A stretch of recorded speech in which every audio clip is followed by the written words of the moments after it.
না না, আমরাই বিশ্বকাপ মানি না, এটা সাজানো নাটক। মেসি ভাইয়ের হাতে কাপ তুলে দেওয়ার জন্য ফিফাই নাটক সাজাইছে। না জসাব, সব মিছা কথা। আমার নামে 1 টাকার দুর্নীতি দেখাইতে পারলে আমি পার্লামেন্ট ছেড়ে দেবো। আরে নাটকের কি দরকার, ডাইরেক্ট কাপ তুলে দিলেই তো হয়। হুইটাই অন্য দলের হেনস্থা করে। আরে নেইমার, তোরা বাদ পড়ছস বাড়ি যায় গা ঢাকা দে। তোরা আমগো পিছে লাগছস কেন? বাদ পড়ছি তো বৈষম্যের কারণে। তোমাগো দলের খেলা পরে দুর্বল দুর্বল পার্টির সাথে, আর আমাগো খেলা পরে শক্তিশালী দলের সাথে। বৈষম্য বিরোধী আন্দোলন করি নাই, এটাই তো ভাগ্য। এই টাকলাই দুর্নীতি শুরু করছে। আমার টাকলা কইলি কেন? এই অর্ডার এত চিল্লা চিল্লি কালা, এটা কি জসকোট না হাট বাজারের চার দোকান? একবারে গণহারে কিন্তু জেলে ঢুকামো সবটিরে। জেলে ঢুকাইলে তো সবাই টাকলারে ঢুকাম। অবজেকশন মাই রড, আমার মক্কেল সম্পূর্ণ নির্দোষ।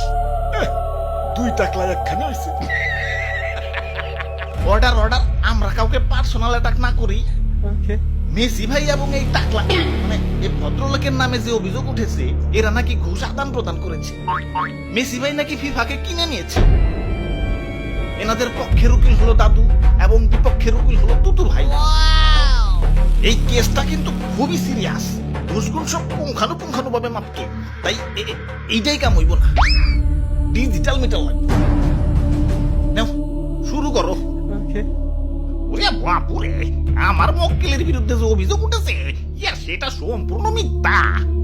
একবার কি চিন্তা করছেন তো সাহেব, ফিফাকে কিনে নিবে? এত টাকা মেসি ভাই কই পাইব? সুতরাং মেসি ভাই ফিফাকে কোনো টাকা দেয় নাই, আর ফিফাও দুর্নীতি করে নাই। হ্যাঁ, তাহলে তো ঠিকই আছে। সব খালাস।